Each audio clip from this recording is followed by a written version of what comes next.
You might say that the world was created without borders. It is human beings who have put the borders.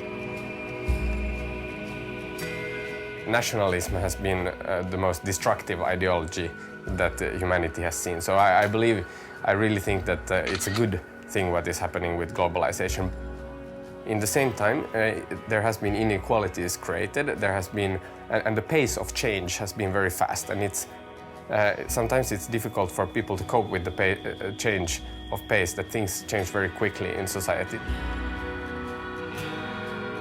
The other thing is the inequality, global inequality that has happened, and we have to find the solutions on a global level. We cannot, our response to globalization and the challenges cannot be that we retreat to our own backyard and close our borders.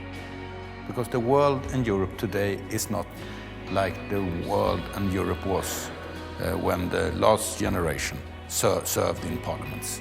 We are facing a situation with big migration flows.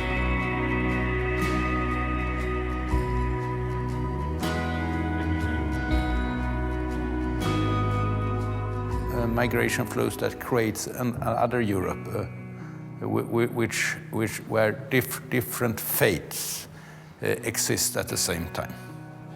And how we handle that situation will be very important for the success of the building of a modern Europe. The Muslim community in Sweden is it's quite diverse. You have Muslims coming from Bosnia, Somalia, Turkey. You have from Pakistan. You have from Malaysia. You have so many different groups that is here in Sweden. So they have different ethnicities and different backgrounds, and there's a lot of common challenges, but also challenges with Islamophobia, hate, intolerance against Muslims that exist in Sweden and I think all over Europe. Geçen hafta Almanya'daki bu Pegida Sözde Demokrasi Hareketi'nin buradaki uzantısı olarak yapılmaya çalışan fakat şükür duyarlı vatandaşlarımızın ki bunlardan birçoğu da Türkiye kökenli olduğunu duyduk. Malmö'de böyle bir gösteriye karşı tek bir vücut olup ırkçılığa hayır demeleri bizi gururlandırdı gerçekten. Çünkü ırkçılık hakikaten bir zehir gibi toplum vücudunda yerini bulur ve onu atmak, ona bulaşmaktan çok daha zor olduğunu herkesin bilmesi gerekir. The so-called no-go zones in certain regions in Sweden, Malmö, Stockholm, and so on. There was a big sort of scandal in the U.S. Where one of the big news networks, Fox News, had gone and claimed, had a so-called expert on terrorism, and had claimed that there are no-go zones. The entire city of Edinburgh is entirely Muslim, for example, and no non-Muslim can go there. It turns out that was just entirely inaccurate and so on. So I think those claims are wildly exaggerated.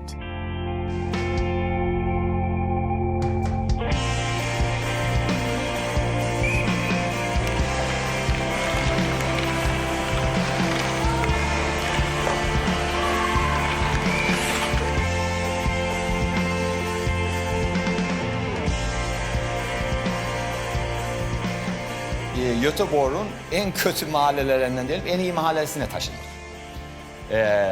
Sävedalen, Partille, buranın tabii en Stockholm'un da olduğu gibi güzel bölgeler gibi, Göteborg'da da o güzel bölgeydi. Ve geldiğim bölge, 7. sınıfta oraya başladım ve Türk sınıfında en iyiydim, en çalışkanıydım. Geldiğim okulda en kötü oldum. O da tabii şey diyor, niye en kötü oldum? Bazı bilgiler verilmemişti. Bazı temeller biraz stop yapar mı? Biraz şey oldu.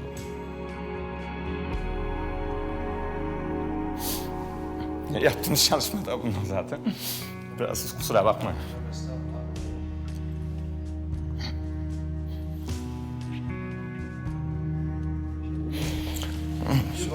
Su var. Su. Hepimizin yaşadığı şeyler. Ama yaptığınız Bütün gurbet gençlerimize de bizim o durumumuza düşmemeleri için çalışıyoruz. Bizim işte o zamanki zorluklar yaşamamamız için, gençler için. O neden bu platformları kuruyoruz. Kurduk. 30 sene önce gelen, 40 sene önce gelen Müslümanlar olsun. Bugün İsveç'in çeşitli en güzel bölgelerinde de oturuyorlar. En güzel okullarına da gidiyorlar. Bugün İsveç'in en güzel mesela diyelim okullarında, üniversitelerinde harıl harıl Müslüman gençleri ve Türk Müslüman gençler katılıyor. 500 bin kendine Müslüman diyen bir kitle var, insan var. Bu insanlar her sabah kalkıp otobüs sürmüyor mu? Taksi sürmüyor mu? Hastanede doktorluk yapmıyor mu? Öğretmenlik yapmıyor mu? Parlamentoya gidip milletvekili yapmıyor mu? Bakan olmuyor mu? Vergi vermiyor mu? Hizmet etmiyor mu? Ne yapıyorsunuz? Bu 500 bini bir tarafa itip bunlar arasında, ki bunlar arasında değil aslında, 10, 20, 30 veya 100 kişiden oluşan bir grubu göstererek işte al Müslüman bunlardır diyorsunuz. El vicdan. Bu mudur yani? İnsanlık bu mudur? Empati bu mudur? Yani yarım milyon her sabah kalktığında bu ülke hizmet edecek, onu görmüyorsun ama 50 veya 100 tane serserinin, ki onlar da Müslümanlıkla hiçbir alakası olmayan 100 tane serserinin kalkıp bana diyorsun ki işte bunlar Müslümandır, bu ülke insanlar sorundur. Yani el vicdan derim buna. You are labeled as a terrorist, you're labeled as a threat to the society, and these are attitudes that you can see in the whole society. And as I said, we have a big political party who thinks that Muslims are a threat. There's something they wrote in the biggest newspaper in Sweden. The party leader said that Muslims are the biggest threat to Sweden since the Second World War. So to be a Muslim in Sweden, I would say, is the same as to be a Muslim in the Netherlands or in France. Maybe you feel, because of the attitudes that say that you're a threat, you also feel that you maybe not belong in this country. Allahu Ekber, Allahu Ekber. Allah.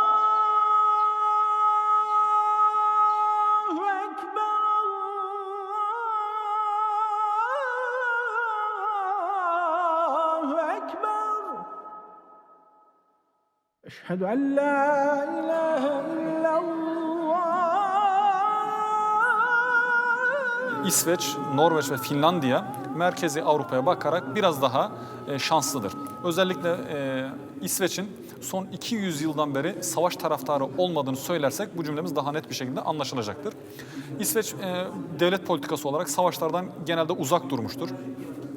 Savaşla ilgili herhangi bir politikası yoktur. İnsanların refahına, insanların zenginliğini, müreffehliğini geliştirebilmek için çeşitli gayret içerisinde olmuşlardır.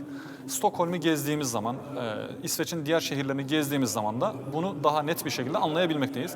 Her şey insanlar için yapılmıştır. Bütün inançlara saygılıdırlar. Ben bunu bu camimizden de rahat bir şekilde söyleyebilirim. İsteyen her insan istediği dini seçebilir ve onlar rahat bir şekilde, hür bir şekilde dinlerini yaşayabilmektedirler.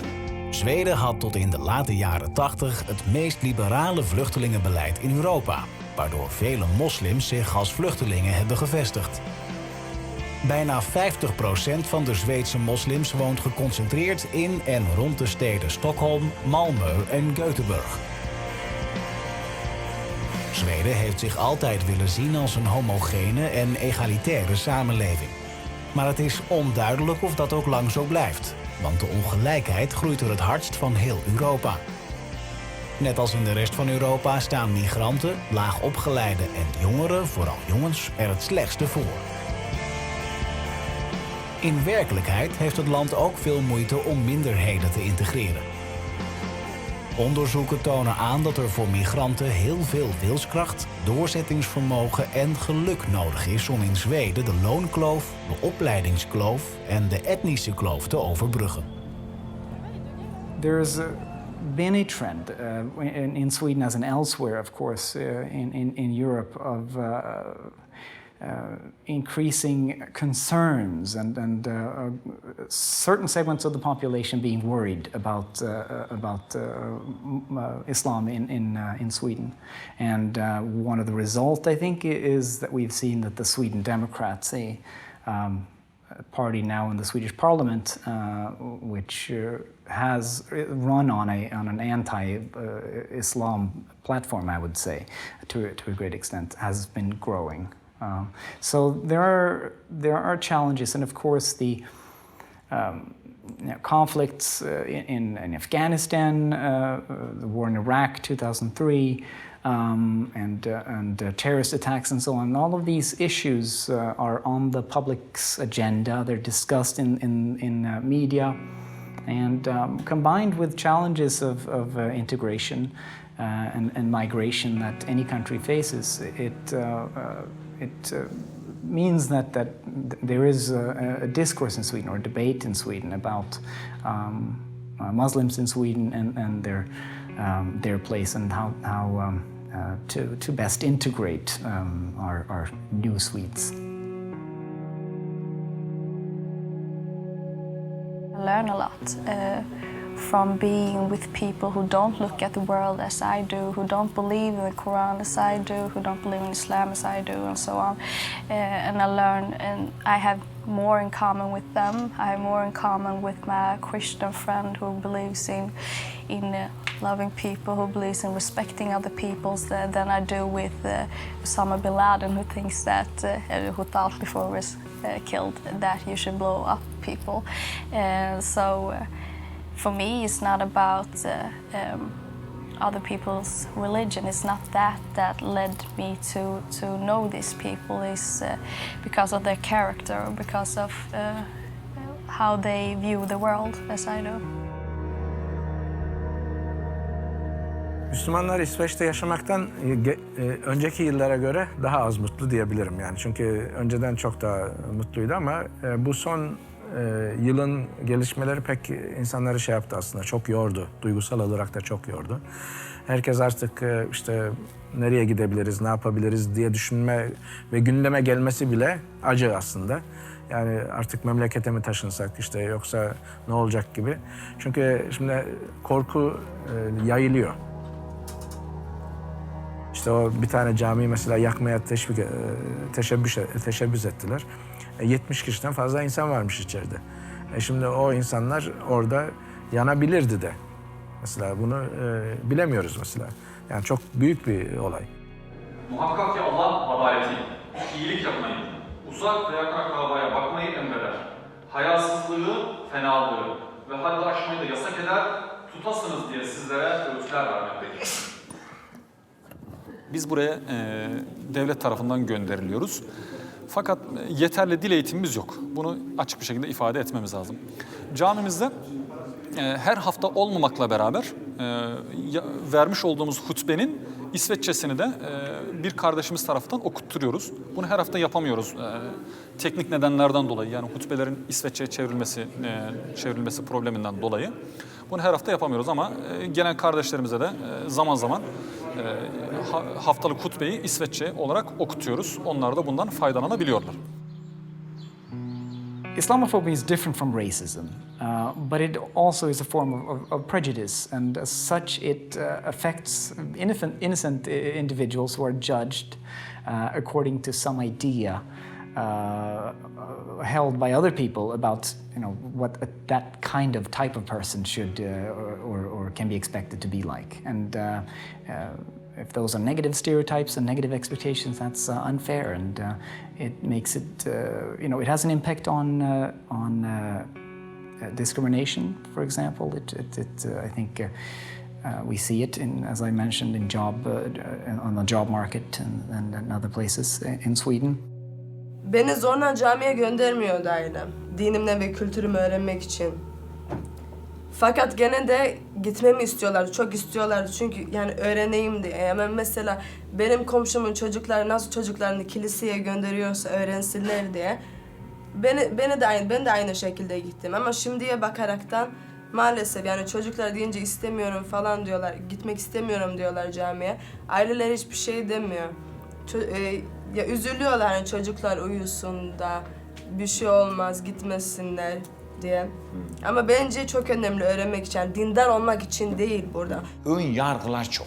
Ama eğer sorsa ki karşısındaki insana, dese ki kardeşim sen yeni gelmişsin, Suriye'den gelmişsin veya Somali'den gelmişsin veya bir Afrikan ülkesinden gelmişsin veyahut da Hindistan'dan gelmişsin, Tayland'dan, nereden gelirsen gel. Anlatır mısın sen ne seversin? Sen kimsin? Ne yersin, ne içersin? Senin dinin, senin kültürün güzellikleri ne? Anlatabilir misin dese, konuşmalar öyle başlasa, saygıyla başlasa birbirine, o saygınlık daha da güzel olur. Aslında Müslümanların Müslümanlığı gayet açık ve net bir şekilde anlatması gerekiyor.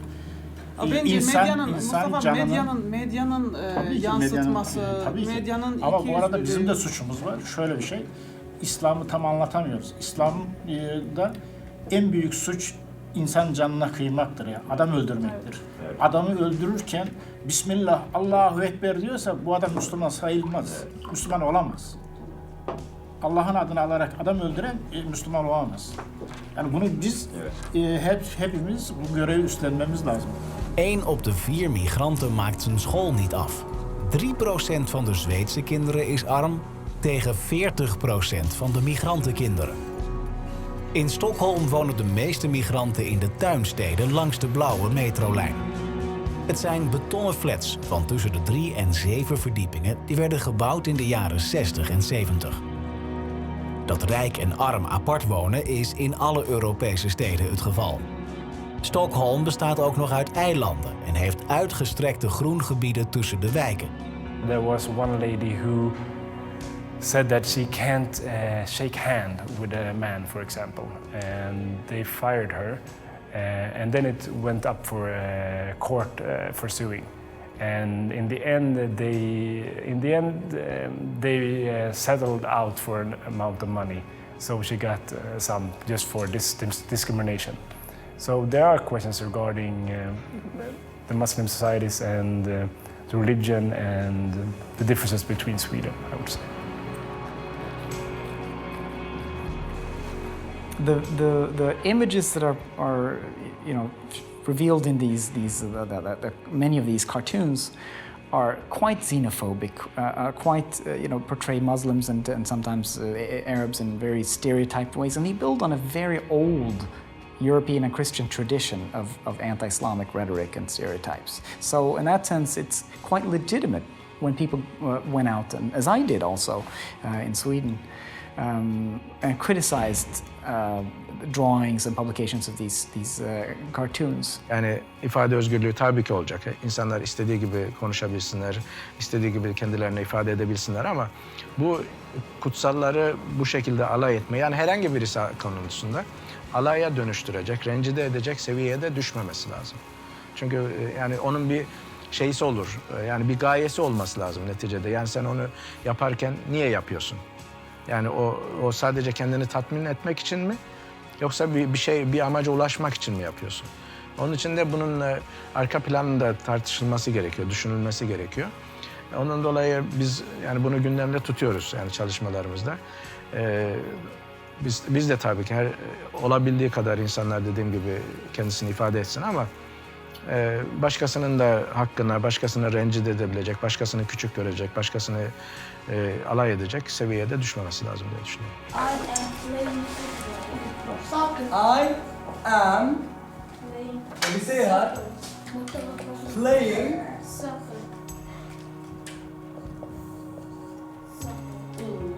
soccer. Good. Who can tell me in English how come we're using in? Varför säger vi in på slutet?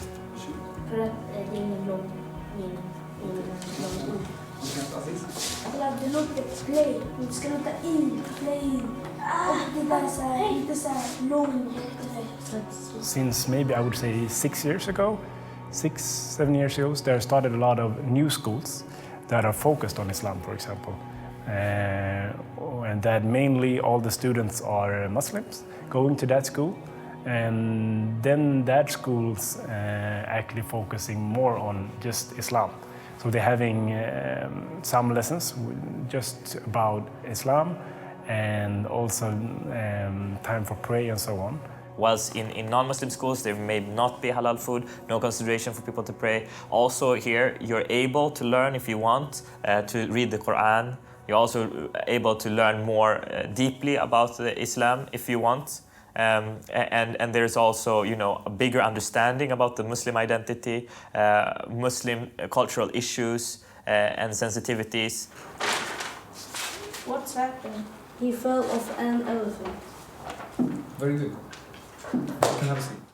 And children feel like they are, you know, seen for who they are. And also parents feel safe, because when they place their children in school, and it's a big decision, because the children get influenced a lot in school, and they want to feel secure with that their children is being treated right, being treated with respect.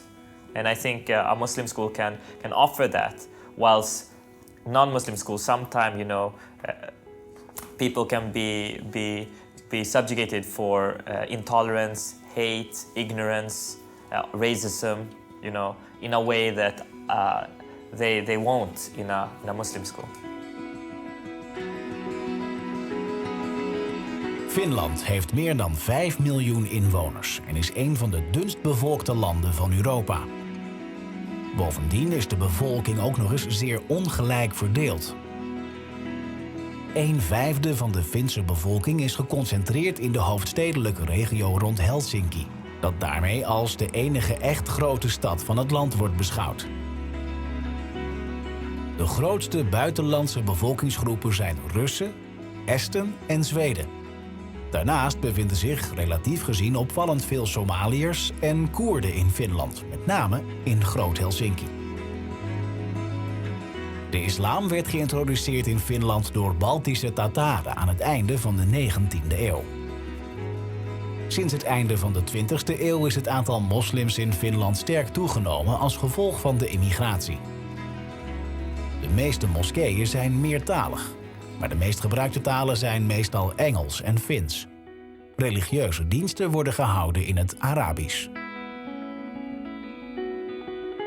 والله الحمد لله يعني في فنلندا عندي حوالي 24 سنة تقريبا 25 سنة يعني ما في أي مشاكل يعني مع الجيران ولا حتى الآن بشتغل يعني عادي يعني فرد من كل الأفراد الفنلنديين يعني معاملتي يعني كأنه فرد واحد يعني مثل الفنلنديين كلهم حتى الأولاد يعني الحمد لله ما عندهم مشاكل بالمدارس. Tossa. Noin pieni. Mikä on Suomi? Toi on Suomi. Ai tämä näin pieni. Joo, tää. Se on tosi iso, mutta se näyttää pieneltä. Niin, mutta aikuinen sanoi. Kato tossa. Mikä toi on? Toi. Kokonaan on Suomi. Ai tää ihan kokonaan? Joo. Ai hauska. Well, I mean, as you can see, I do use hijab. Islam is really big part of my life, and I really I don't know, I don't use it that much. I mean, I don't show people that much, except for my hijab, of course, but I do try, but it's not really that easy, kind of. I sometimes just forget about it and just kind of won't show it. I mean, by the kindness and everything like that. So.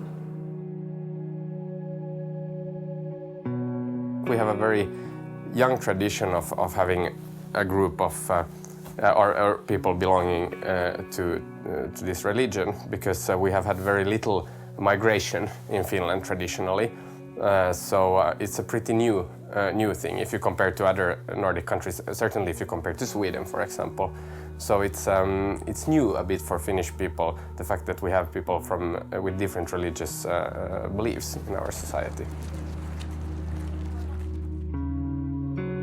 Those people who are Muslim, well, they are, and it's wonderful. And it's like, I don't want that people would change their religion, or if we just if we are able to love each other and take care of the people who are in some kind of need, if we are able to live in peace, what a richness it is that we are not all the same. Müslümanlar Finlandiya'da ki Müslümanlar Avrupa'nın herhangi bir ülkesinden daha fazla haklara sahipler. Yani burada örnek vereyim mesela Fransa'da burka yani örtünme problemi var, işte başın yüzünü tam olarak örterek sokağa çıkaması. Finlandiya'da serbest. Okullarda ibadet yeri var. İlköğretim okullarında bile ibadet yapmak isteyen varsa ona ibadet yeri var. Dini eğitim, bir okulda 5 kişi eğer dini eğitim almak istiyorsa çocuklar, ona devlet dini eğitim veriyor. And it's, I think it's maybe also because we don't know enough. We have these ideas about Islam that aren't real. And when you think of Quran, it has more loving sentences about Christians and Jews than we know, or many people know. If you read the Bible without thinking, there are also horrible sentences. So it's not the religion to blame. In Helsinki, actually, more than 35 or something like that mosques, but they are places where Muslims can pray only, as you see here. So they are not like a very, official way, let's say. But it's like normal places where Muslim can pray there 5 times or Friday praying or something like that.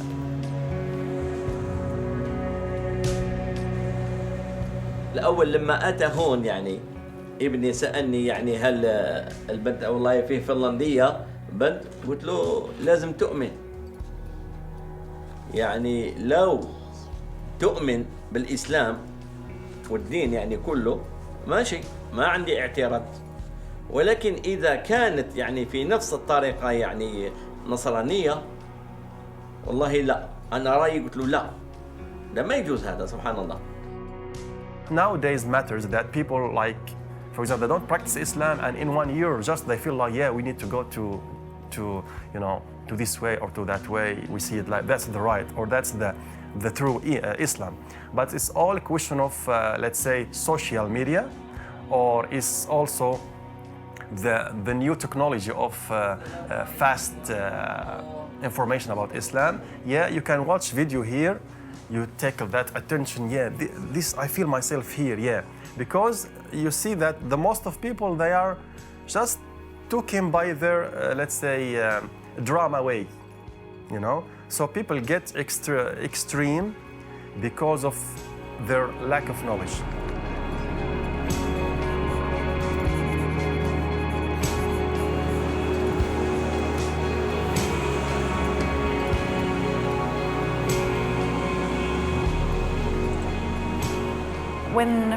When the lake is too small, the water is not good anymore. We should have like a huge wide sea of people and ideas, so that the ideas would change and they wouldn't get so narrow. Because when we have these small groups of believers, small groups, when it's even said that you have to look a certain way and you have to think a certain way, that's when the ideas start to radicalize. When we talk about the future of Muslims in Finland, I hope that this is something that we will, in 20 years' time, we will not discuss tensions, but that we will all live happily here, and that we will have more people with different backgrounds. اللهم اغفر لنا يا رب واغفر جميع المسلمين إن شاء الله يا رب العالمين، يا كريم يا رحمن يا رحيم يا ذو الجلال والإكرام. اللهم اغفر لنا يا رب العالمين. صلي وسلم على سيدنا محمد وعلى آله وأصحابه أجمعين. الحمد لله رب العالمين.